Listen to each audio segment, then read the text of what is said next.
안녕하십니까, 장기덕입니다. 반갑습니다. 오늘 말씀드릴 거는요, 우리나라 교육. 우리 초등학교, 중학교, 고등학교 다닐 때 학교에서 최고 중요하게 가르치는 게 무엇입니까? 인성교육이잖아요. 인성교육. 학교 선생님이 말씀하시기를 착하게 살아야 된다. 그리고 바르게 살아야 된다. 항상 이걸 강조했지 않습니까? 그리고 착하고 바르게 살고 정직하게 살고, 이게 우리나라 공교육의 모토였습니다.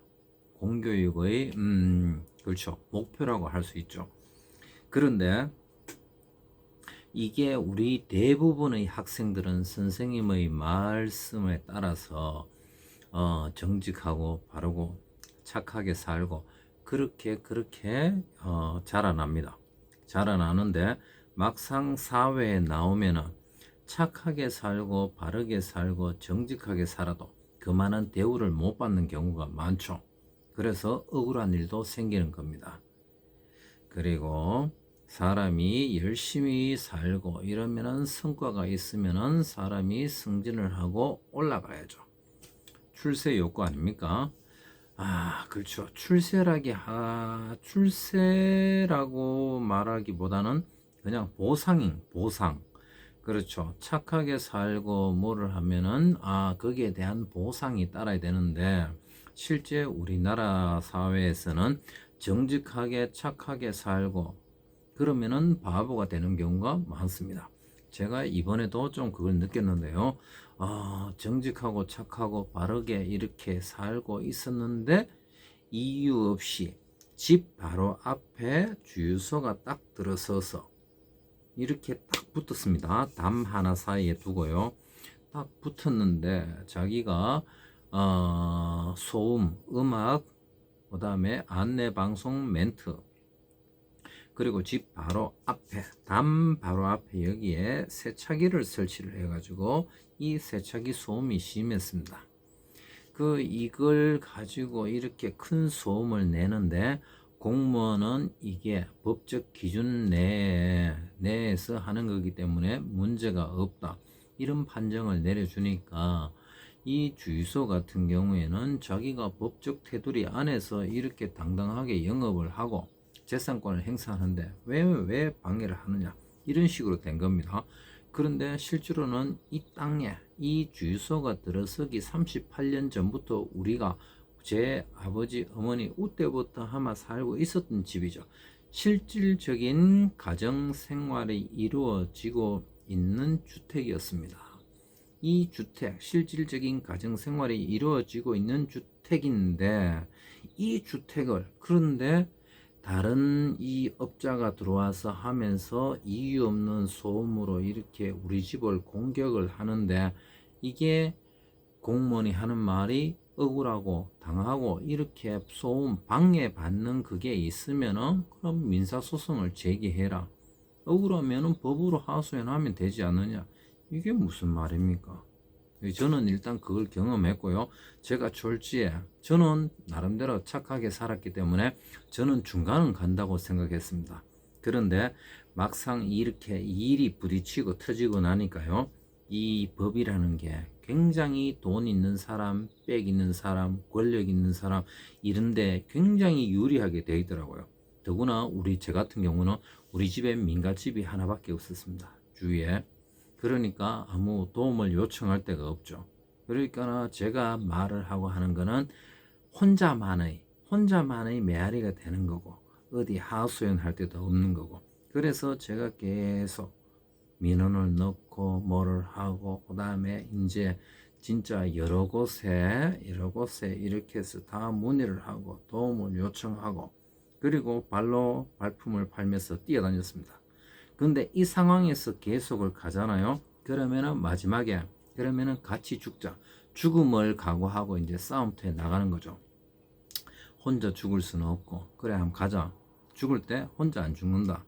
윤봉길 의사처럼 한꺼번에 100명 같이 죽자, 같이 같이 죽을 자신 있으면 같이 죽자. 그게 아니면은 기존에 있던 선량한 시민들을 보호해 줘야 되지 않느냐. 그래서 하여튼 저는 이번에 그렇구나. 내가 이러면은 전국에 있는 수많은 사람들이 그럴 거고 전반적으로 잃고 그런 게 느껴지더라고요. 그리고 한 10년 15년 전입니까? 그때 사기를 당했는 사람을 제가 알고 있습니다. 제가 당했는 건 아니고요. 저는 약간 바보는 바보지만 하여튼 그렇습니다. 그거는 그렇고요. 그때도 보니까 우리나라 같은 경우에는 남을 적당하게 속이는 사기꾼 같은 경우, 그리고 큰 돈을 먹고 아니면 의도적으로라도 큰 돈을 해먹으려고 작정을 하고 남을 속이고 돈을 빼앗어 그리고 탕진하고 없다고 오리발을 내밀며 그러면은 이상하게 그 사람들 중에는 또 초범이라 그래서 또 빠져나가고요. 그리고 어려운 사정이 있다고 해서 또 법원에서 감경시켜주고 여러 사람 진짜 피 같은 돈 사람들을 모았는 재산 있잖아요. 그걸 가지고 1,000만 원, 2,000만 원, 5,000만 원, 1억 이렇게 모았는 그 돈을 가지고 사기를 쳐서 호의호식하고 이랬는데 그 마음 같아서는 그 완전 이 찢어 죽여도 시원찮을 그 정도의 사람 아닙니까? 사기꾼이잖아요. 그런데도 이걸 가지고 초범이고 뭐고 이러면 징역 몇 년을 안 산다는 거죠. 참 그래서 잔머리 굴리고 그리고 나쁜 짓 하고 잘 비비고 그리고 요령껏 해서 뒤통수 치고 이런 사람들이 출세를 많이 하고 또 출세하기가 쉬운 구조고 있는 사람들이 더 떵떵거리고 그리고 잔머리 굴리고 편법을 써서 세금을 적게 내고 빠져나가고 이런 사람들이 우대받고 대우받는 세상이 실질적인 우리나라 세상인데 바르게 살고 있는 사람도 많습니다. 그런데 나쁜 사람도 그만큼 많습니다.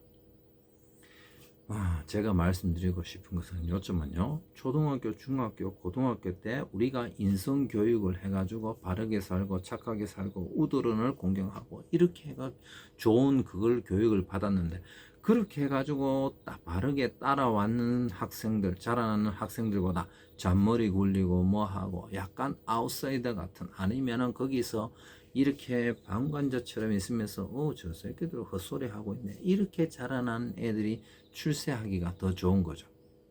부모들이 오냐 내 새끼, 내 새끼, 내 자식, 그렇죠. 그렇게 보호를 하고 키우고 응원해주고 우리나라 전체가 자식 농사를 잘못 짓고 있는 것 같습니다. 저는 이런 거는 타파돼야 된다고 생각합니다. 그래서 누구나 바르게 살고 바르게 사는 거하고 능력 있게 사는 거는 다르죠. 하지만 능력 있게 산다고 해서 능력이 있다고 해서 그 사람이 이 나쁜 길로 가고 편법에 탈법에 이렇게 용서되는 건 아닙니다. 능력이 있는 만큼 그 사람이 대우를 받잖아요. 대우를 그만큼 받고 일하면 그만큼 책임질 일도 많아지는 거죠. 제 생각은 그렇습니다. 항상 비례의 법칙. 누린 만큼 책임져라. 이것이 대한민국이라고 생각합니다. 저는 대한민국을 사랑합니다. 대한민국 파이팅. 감사합니다.